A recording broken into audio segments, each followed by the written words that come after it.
At-tahiyatu mubarakatuh salawatu thayyibatu lillah. Assalamualaikum, gak ketemu. Belah kiri lagi, assalamualaikum, gak ketemu. Yang ketemu temennya, wah. Mengejek. Muhammad gak bisa menyelamatkan. Nauzubillah. Muhammad sampai saat ini masih berdosa, saudara. Agar Allah memberikan ampunan kepadamu, Mr. M. Nauzubillah min zalik. Astagfirullah, ya Allah. Dia yang mengucapkan, saya yang beristighfar. Nabi Muhammad katanya masih berdosa sampai sekarang dan tidak bisa menyelamatkan umat. Astagfirullahaladzim. Manusia akhir zaman atau orang-orang yang sekarang ini banyak sekali membuat fitnah kepada Allah, membuat fitnah juga kepada Rasulullah, di mana orang-orang ini yang sebenarnya beragama di luar Islam. Oke, tidak perlu bertele-tele, saya akan sebut dia adalah seorang pendeta, dan pendeta ini mengolok-olok, mengejek, dan juga merendahkan dan menfitnah Nabi Muhammad Sallallahu Alaihi Wasallam. Baik teman-teman, biar durasinya tidak terlalu panjang, saya akan mereaction seperti apa pernyataannya, dan agar teman-teman juga bisa tahu seperti apa pernyataan yang dibuat oleh orang ini, di mana orang ini membuat pernyataan-pernyataannya atau memberikan khutbah di dalam gereja, ya, kepada jemaahnya, di mana di situ bukan memberikan bimbingan rohani ya kepada jemaahnya, melainkan memberikan fitnah yang sangat keji kepada agama Islam. Di dalam gereja menghina atau memfitnah agama Islam. Seharusnya ini tidak boleh. Hal seperti ini tidak boleh. Kalau di dalam gereja cukuplah berbicara tentang kerohanian dari segi akidah mereka atau akidah Kristen. Tidak perlu mengusik akidah Islam atau menjelek-jelekan dan memfitnah Rasulullah SAW, karena itu akan mencederai toleransi, ya, mencederai toleransi. Baik, langsung saja kita mulai untuk mereaction seperti apa videonya. Ini dia orangnya. Katanya dia adalah dulu seorang Muslim yang murtad menjadi seorang pendeta, menjadi seorang Kristen lah, seperti itu. Seperti hambanya, mbak ini, itu setiap hari 17 rakaat. Ihdinas siratal mustaqim. Ya Allah, tunjukkanlah aku ke jalan yang lurus. At-tahiyatu mubarakatuh salawatu thayyibatu lillah. Assalamualaikum, gak ketemu. Belah kiri lagi, assalamualaikum, gak ketemu. Yang ketemu temennya, wah. Mengejek, ya, mengejek. Ihdinas siratal mustaqim, tunjukkanlah kepada jalan yang lurus. Nabi Muhammad sudah membimbing kita untuk menemukan jalan yang lurus. Nabi Muhammad sudah membimbing kita ke jalan yang lurus, yaitu dengan Al-Quran dan Al-Hadisnya. Dan ini kalau kita kaji akan sangat panjang, ya. Kita akan reaction dan ambil poin-poinnya untuk kita luruskan. Pada depan muka. Iya. Cari jalan yang lurus, padahal sudah ada di mana? 43 Al-Azruf ayat 61. Apa bunyinya? Dan sesungguhnya Isa itu benar-benar memberikan pengetahuan tentang hari kiamat. Oke. Karena itu janganlah kamu ragu-ragu tentang kiamat itu, dan ikutilah aku, inilah jalan yang lurus. Amin. Ini penyebutan yang salah. Ya, artinya bukan seperti itu. Di mana orang ini tidak tepat di dalam penyebutannya. Di dalam Al-Quran Az-Zukhruf ayat 61, dan sungguh dia, Nabi Isa, adalah sebagai pertanda datangnya hari kiamat. Karena itu janganlah kamu ragu-ragu dan ikutilah aku. Nah, di sini kita sebagai orang yang ingin mengartikan atau menafsirkan suatu ayat butuh penalaran yang sangat baik di dalamnya. Di mana di sini yang disebutkan adalah Nabi Isa akan turun ketika hari kiamat itu hendak datang.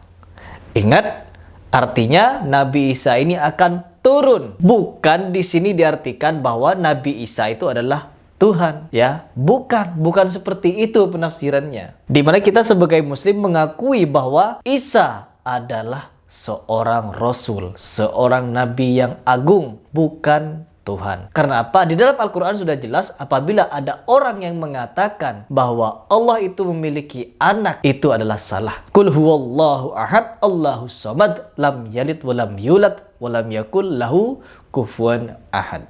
Jadi itu adalah di mana kita untuk membantah bahwa Isa adalah Tuhan. Jadi Isa bukan anak Tuhan atau dia sebagai Tuhan. Ya, bukan. Tapi Isa sebagai Nabi. Dan Nabi Isa diyakini oleh umat Islam akan turun kelak ketika hari kiamat hendak datang. Karena apa? Nabi Isa tidak mati disalib. Melainkan di dalam Al-Quran disebutkan bahwa yang disalib itu adalah orang yang diserupakan wajahnya oleh Allah Subhanahu wa taala sebagai Nabi Isa. Sedangkan Nabi Isa diangkat oleh Allah Subhanahu wa taala dan akan diturunkan lagi setelah hendak hari kiamat. Seperti itu, ya. Jadi Nabi Isa itu diyakini akan turun, bukan diyakini Nabi Isa itu sebagai Tuhan di dalam akidah Islam, ya, di dalam akidah Islam. Nauzubillah min zalik. Orang ini mencoba untuk memelintir ayat untuk memfitnah Allah dan Rasulullah. Baik, coba kita lanjut seperti apa. Ini kan sudah nyata terbukti, gitu.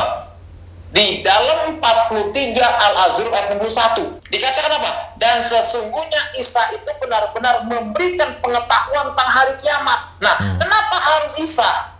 Ya. Sedangkan ada Nabi Nuh, Nabi Adam, Nabi Musa, Nabi Muhammad. Kenapa harus Oke, Isa? kenapa? Apa sih pentingnya Isa? Ya, kenapa? Apa sih pentingnya Yesus sehingga dia bisa memberikan jalan yang lurus? Karena pribadi dia bukan nabi tapi Tuhan yang dahsyat. Ya, jadi saya tidak ingin menyalahkan bahwa dia mau menganggap Nabi Isa itu Tuhan atau apalah. Karena di dalam akidah Islam, Isa adalah Nabi. Dan kenapa Nabi Isa yang dipilih oleh Allah Subhanahu wa taala untuk turun ke bumi sebelum kiamat terjadi? Karena untuk memberikan pernyataan kepada seluruh umat manusia bahwa Nabi Muhammad adalah Nabi penutup yang akan memberikan jalan yang lurus kepada umat manusia. Kepada umat manusia, ya, seluruhnya. Karena apa? Menjadi perselisihan dari dulu. Dan karena juga ada sumpah dari iblis untuk menyesatkan manusia dari jalan yang lurus. Akan terjadi perselisihan memang, yaitu di mana umat manusia ini akan memperselisih Nabi Muhammad, memperselisih Al-Quran, dan lain sebagainya. Contohnya seperti yang terjadi sekarang. Seperti yang orang ini sampaikan di dalam akidah Islam, Nabi Isa diterangkan di dalam Al-Quran, surat As-Saff ayat ke-6 yang berbunyi, dan ingatlah ketika Isa ibnu Maryam berkata, "Wahai Bani Israel, sesungguhnya aku ini adalah utusan Allah yang dikirim kepadamu, kepada kalian yang membenarkan kitab yang turun sebelumku, yaitu Taurat, dan memberikan kabar gembira kepada kalian semua, yaitu dengan diutusnya Nabi setelahku yang bernama Ahmad." Akan tetapi ketika Rasul itu datang kepada mereka dengan membawa bukti-bukti yang nyata, mereka akan berkata, ini adalah sihir yang nyata. Nah, ini adalah bukti ya teman-teman, bahwa memang Nabi Muhammad dari dulu sampai sekarang itu diperselisihi. Ya, contohnya oleh si pendeta ini. Dan kita sebagai umat muslim, bagaimana tindakannya? Yang pertama, kita harus mengcounter akidah yang berusaha untuk dibengkokkan oleh orang ini.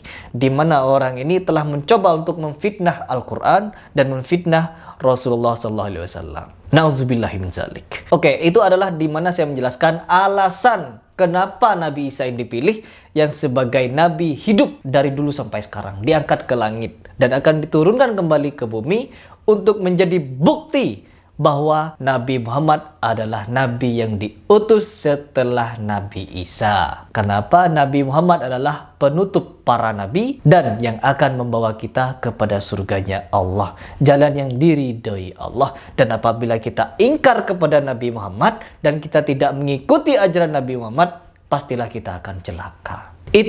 Dan itu akan dijelaskan oleh Nabi Isa kelak ketika turun ke bumi untuk membunuh Dajjal sebelum kiamat datang. Ya, jangan sampai kita menyesal sebelum Nabi Isa turun. Masya Allah. Oke, kita lanjut ya reaction ya, karena memang menggemaskan ini pernyataan orang ini. Muhammad gak bisa menyelamatkan. Nauzubillah. 48 Al-Fat ayat 2. Dia menyatakan Nabi Muhammad tidak bisa menyelamatkan kita, katanya. Sedangkan barusan sudah saya jelaskan bahwa Nabi Isa turun akan memberikan penjelasan bahwa Nabi Muhammad adalah utusan Allah yang akan menyelamatkan kita. agar Allah memberikan ampunan kepadamu Muhammad atas dosamu yang lalu dan yang akan datang, serta menyempurnakan nikmatnya dan menunjukimu ke jalan yang lurus. Muhammad sampai saat ini masih berdosa, saudara, agar Allah memberikan ampunan kepadamu, Mr. M. Na'udzubillah min zalik, astagfirullah, ya Allah. Dia yang mengucapkan, saya yang beristighfar. Na'udzubillah min zalik, ya Allah. Nabi Muhammad katanya masih berdosa sampai sekarang dan tidak bisa menyelamatkan umat. Na'udzubillah, ini adalah fitnah yang sangat keji kepada Nabi Muhammad SAW. Dan kita tidak boleh diam. Ya, tidak boleh diam. Kenapa? Dia mempublikasikannya, mempublikasikan pernyataannya. Sangat berbahaya sekali di dalam gereja. Kenapa di dalam gereja dijadikan tempat untuk memfitnah Nabi Muhammad? Sedangkan kita tidak pernah memfitnah Nabi Isa. Ya, pengajian-pengajian Islam dimanapun berada tidak pernah memfitnah Nabi Isa. Ya, tidak pernah. Bahkan Injil pun, di dalam Injil tidak ada isinya di dalam Injil menghina Nabi Muhammad. Bahkan kemarin ada seorang pendeta yang membenarkan apa yang dinyatakan oleh Ustadz Abdul Somad bahwa di dalam patung ada jin. Ya, ada jin. Dan itu dibenarkan oleh seorang pendeta juga. Dan ini juga seorang pendeta malah sebaliknya. Malah menghina, memfitnah yang luar biasa itu. Nabi Muhammad adalah seorang nabi penutup di mana disebutkan oleh Nabi Isa sebagai seorang nabi yang akan menyelamatkan umat. Dan sekarang kita sebagai umat yang menikmati apa yang dibawa oleh Rasulullah, yaitu zaman terang benderang, di mana kita keluar dari zaman jahil ke zaman terang benderang. Seperti sekarang kita bisa mempelajari syariat kapanpun dan kita bisa beribadah kapanpun juga. Masya Allah. Dan dikatakan masih, ya Allah. Coba kita lanjut dulu. Atas dosamu yang lalu dan yang akan datang. Nah, itu di dalam Al-Quran. Ayat ini menerangkan bahwa dengan terjadinya perjanjian Hudaybiyah, Rasulullah SAW di sini yang pertama adalah maksum dari segala dosa. Ya, dan tentunya kita harus membaca tafsir-tafsir atau mempelajari tafsir-tafsir dari orang-orang yang terpercaya dan ulama-ulama yang lurus di bidang ini. Dan tentunya di sini yang dimaksud dosa adalah hal-hal yang mungkin bisa mengurangi atau merusak citra kenabian Nabi Muhammad Sallallahu Alaihi Wasallam. Karena apa? Nabi Muhammad dipelihara dari perbuatan keji dan mungkar dan perbuatan-perbuatan dosa lainnya. Jadi mengenai tafsir dari ayat ini, saya pernah membaca di tafsir Ibnu Katsir. Jadi kita di dalam mengartikan ayat ini harus benar-benar berhati-hati. Jadi di sini saya tidak moro-moro untuk memberikan penafsiran ini, tidak, melainkan saya telah membaca tafsir dari berbagai macam ulama yang ada. Oke, jadi itu bukan berarti Nabi Muhammad itu berdosa dan berbuat dosa seperti yang dikatakan oleh si pendeta ini. Tidak, bukan seperti itu konsepnya. Na'udzubillah min zalik. Oke, lanjut ya. Semoga teman-teman bisa terjawab. Lanjut. Atas dosamu yang lalu dan yang akan datang. Nah, sampai saat ini kira-kira masih berdosa apa enggak? Makanya umatnya mendoakan beliau. Allahumma sholli ala sayyidina Muhammad. Ya Allah, sampaikan salam sejahtera buat Nabi Muhammad wa ala ali sayyidina Muhammad. Ya, lanjut. Nabi Muhammad lah buat saya mana. Innallaha wa malaikatahu yusholluna 'alan nabi. Ya, di mana Allah Subhanahu wa taala dan para malaikatnya bersolawat kepada Nabi. Salawat bukan memohonkan ampun kepada Nabi ya, karena Nabi tidak berdosa. Nabi tidak berdosa apa-apa, maksum. Ya, berbeda dengan kita. Salawat adalah bentuk penghormatan kepada baginda Nabi Muhammad Sallallahu Alaihi Wasallam. Bukan memohonkan ampun, ya, bukan.